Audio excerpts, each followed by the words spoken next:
Today, we're working on the first of a video series focusing on voter issues and voter questions. And I'm Lara Farrar, an investigative reporter and host of Capitol and Scott, which is a podcast at the Arkansas Democrat-Gazette. I'm joined by my colleague, Rachel Herzog, who is a reporter in the Capitol Bureau, and also by Josh Bridges, who works for the Secretary of State's Election Division, and he is an election systems analyst, and also by Terri Hollingsworth, who is our Pulaski County clerk, correct? Correct. Correct. All right, making sure I got that right. So welcome to the show. And so Rachel, I think we were going to move on to a little bit about this year's elections and what's going on.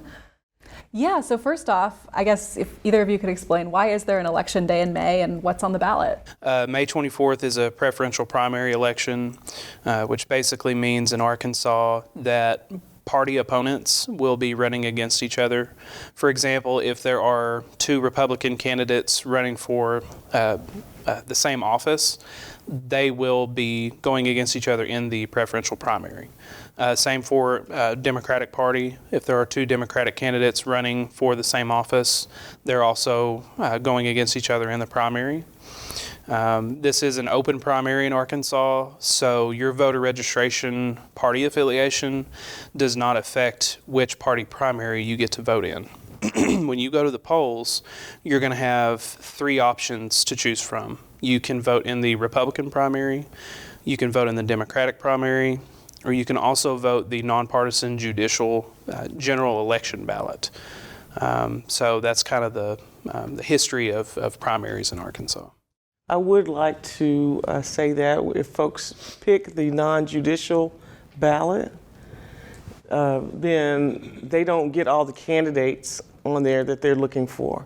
So I just want people to be aware that they only get the judicial candidates that are on that particular ballot. And if they have somebody that they wanted to vote for in the federal part of the election or in, say, a JP race or something like that, that won't be on that judicial ballot, that nonpartisan judicial ballot. So just want folks to make sure they are aware of that.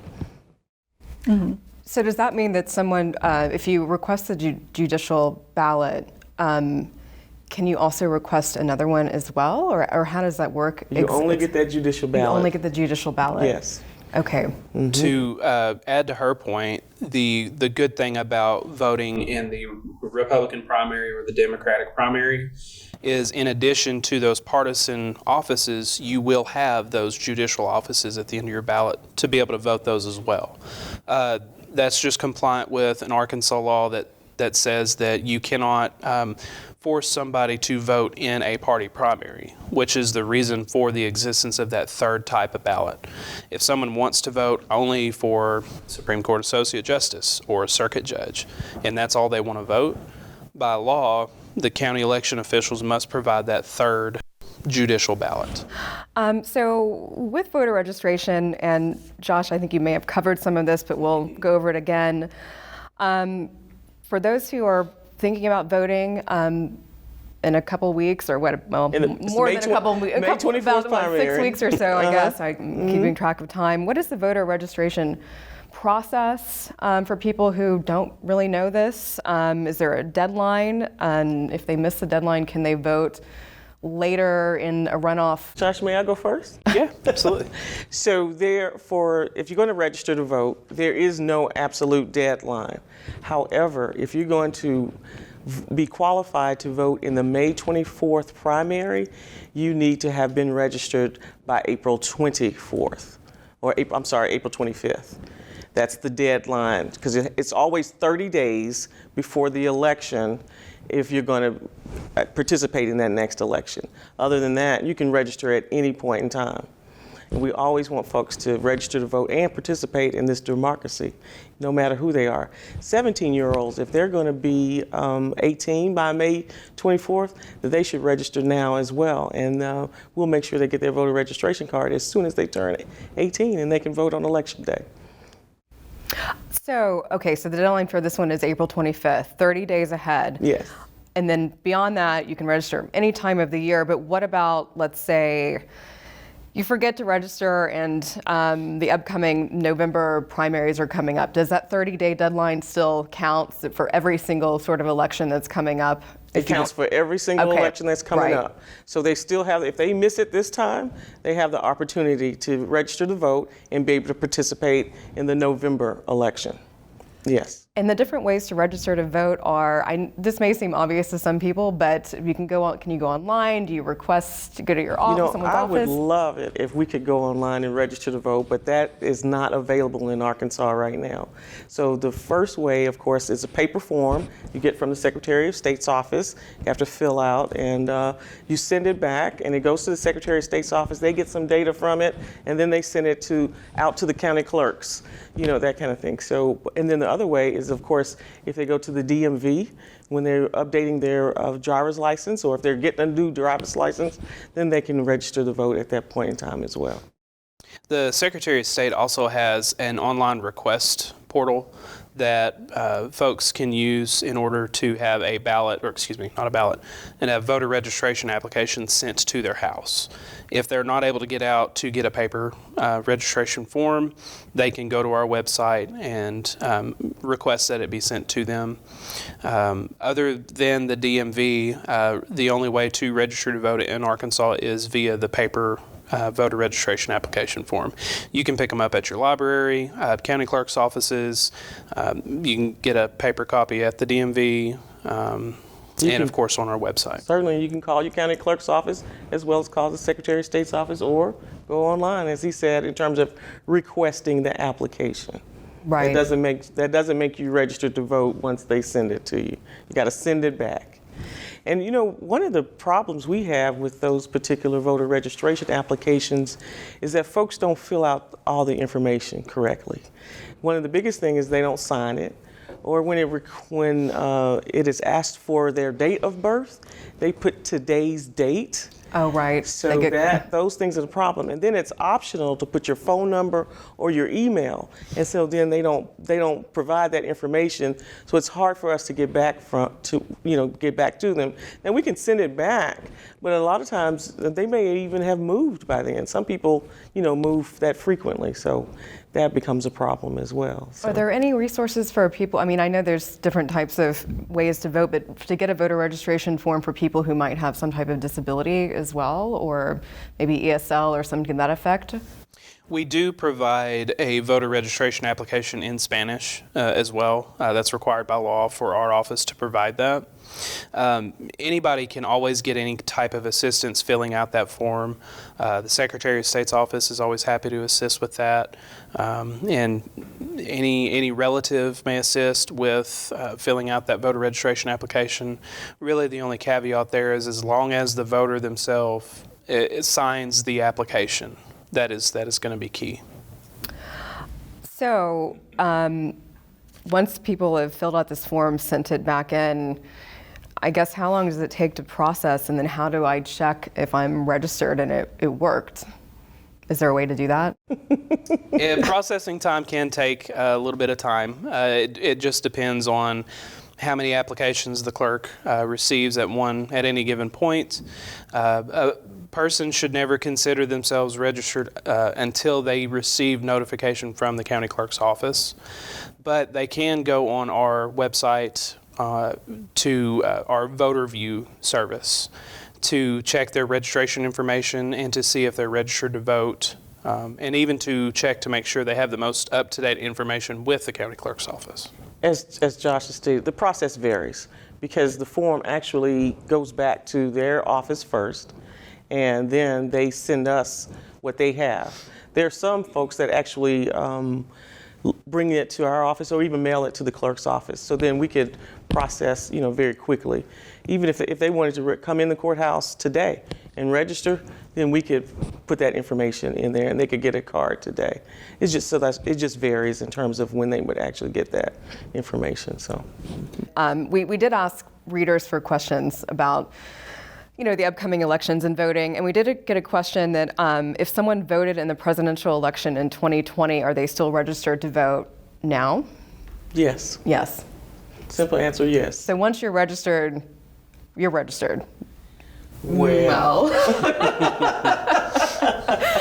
Unless there's a simple thing that we, it's a federal law that we do, National Voter Registration Act, that we do every other year.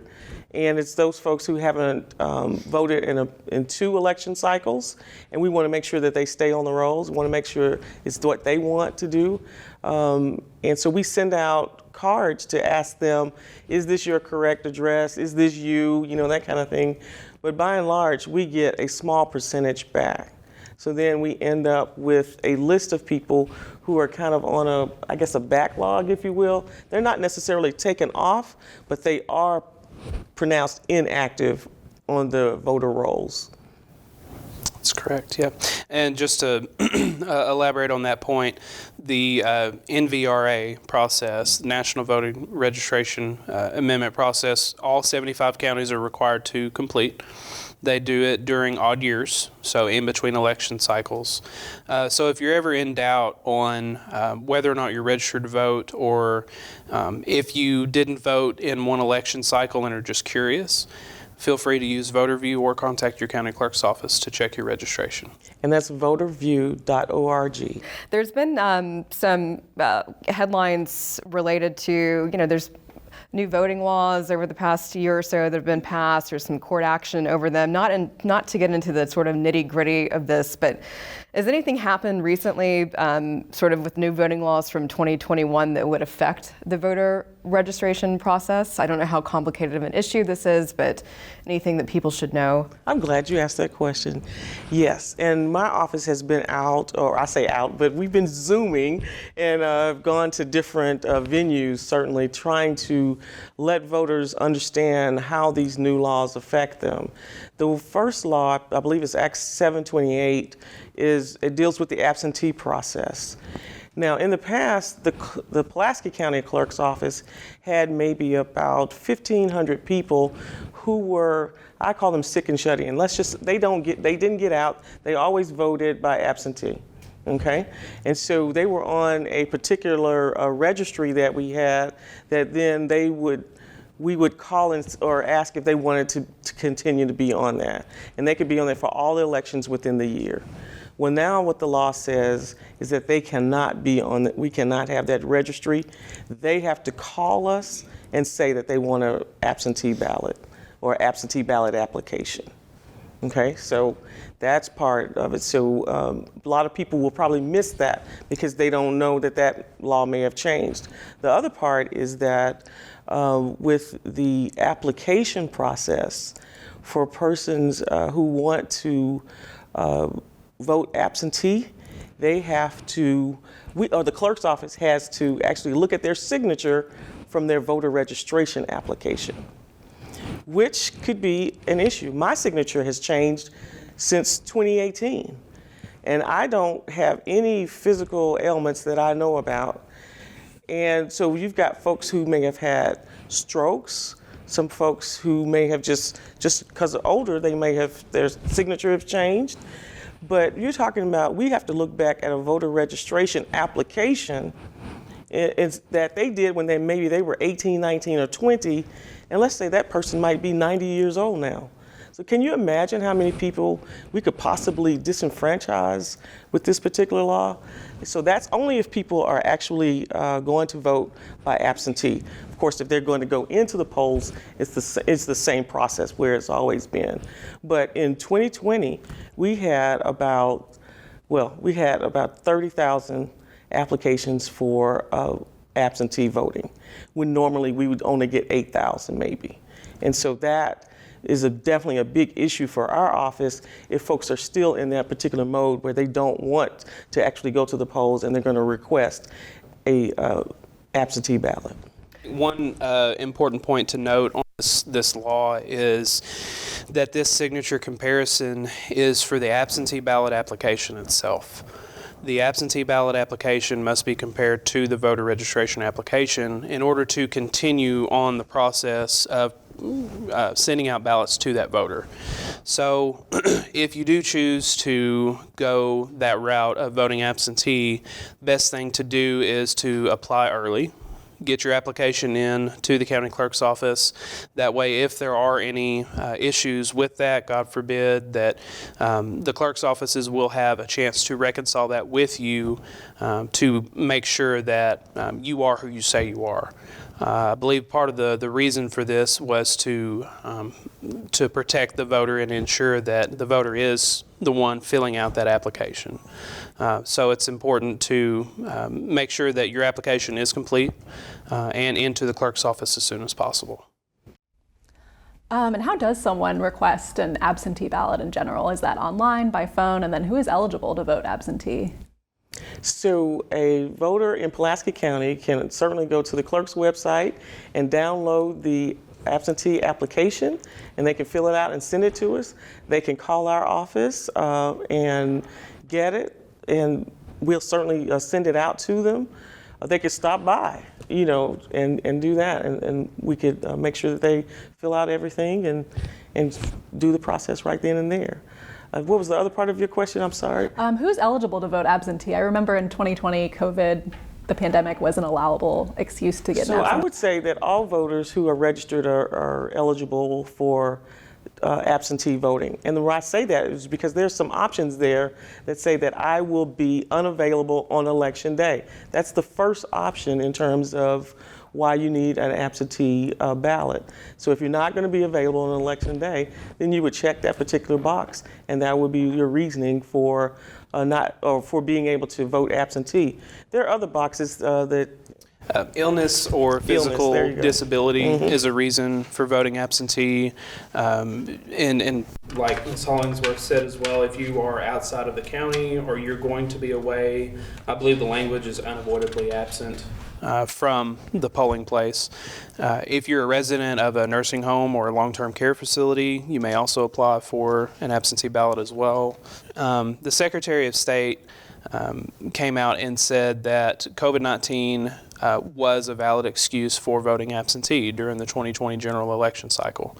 That still does hold true today. If folks are sick or are afraid of being sick or contracting a virus, then they may vote absentee if they choose. So we touched on this earlier, that there are 3 different options for a ballot that someone could get in the May election. Is there a way to see that in advance or see what district I'm in or what races would be on my ballot? Sure, if you go to voterview.org, you can see all of the districts you're in, your school district, your congressional district. All of that information is in VoterView, and you can look that up. And once the ballots are ready, you'll be able to see a sample ballot as well. The good thing about VoterView in conjunction with a primary election is you will be able to see all 3 sample ballot types. You'll be able to see the Republican, Democratic, and nonpartisan judicial ballots. So you can make your decisions ahead of time. Who do you want to vote for? Which ballot would you like to vote?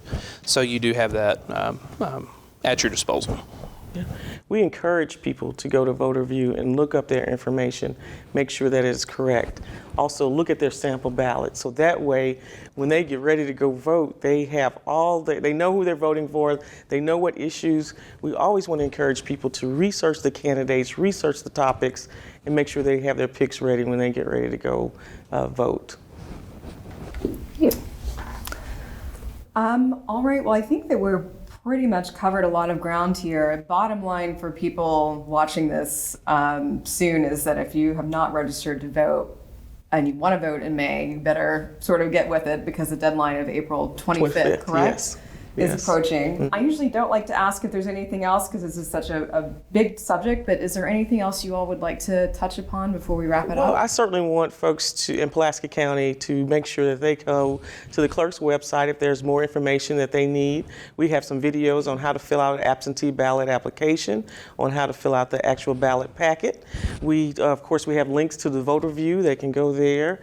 And just any questions that they may have, we're certainly able and ready to help and assist the voter because, again, we want everybody to be able to participate in this democracy. I think one thing I would like to add in working with the Secretary of State's office for over 9 years, I personally have gained a new appreciation for local election officials. That includes your county clerk's office, their staff, their deputy clerks, your poll workers, your county election commissioners. They are the unsung heroes of elections because the counties do run the election for their voters, and they work so hard. There are so many deadlines and so many requirements under the law to ensure that elections run smoothly, accurately, and fairly. And I just encourage anyone who goes to vote to just say thank you to your local election officials. I like it. Thank you. Great. Wrote it myself. Well, Terri, Josh, and Rachel, thank you guys so much for joining us. We'll be back again with another video answering more questions or anything that any readers want to know or things that we think of about the upcoming elections. And we'll include some links also with this video. If you have any questions, you can send them in and we'll try to cover them as much as we can. So thank you guys very much. It was great. Thank you. Thank you.